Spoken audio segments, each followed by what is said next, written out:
À quelques jours de l'ouverture du Salon de l'agriculture et malgré un emploi du temps très chargé, le président de la République est venu en Maine-et-Loire ce matin.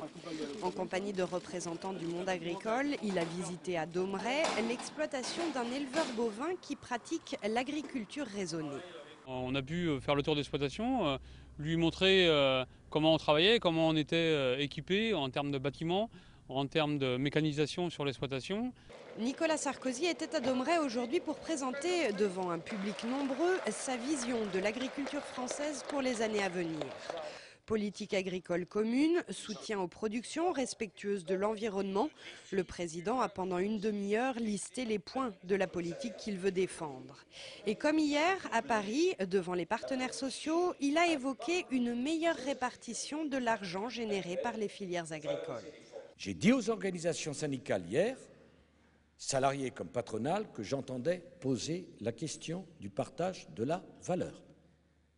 Eh bien, je dis aux producteurs agricoles, aux distributeurs et aux industriels, je poserai la même question. La valeur doit être mieux partagée dans notre pays. À la fin du discours, les réactions sont mitigées.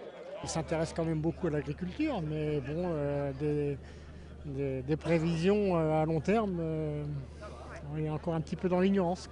Il est vrai que pour les décisions concrètes, il faudra attendre lundi prochain les annonces du ministre de l'Agriculture. Pour Christiane Lambert, la présidente de la FDSEA, le discours de Nicolas Sarkozy a de quoi rassurer les agriculteurs. Le président de la République a réaffirmé l'importance de l'agriculture pour la France. Non pas une importance patrimoniale ou nostalgique, une importance stratégique. Importance au plan économique, 9 milliards d'euros d'excédent dans la balance commerciale qui, elle, est très malade, ça pèse.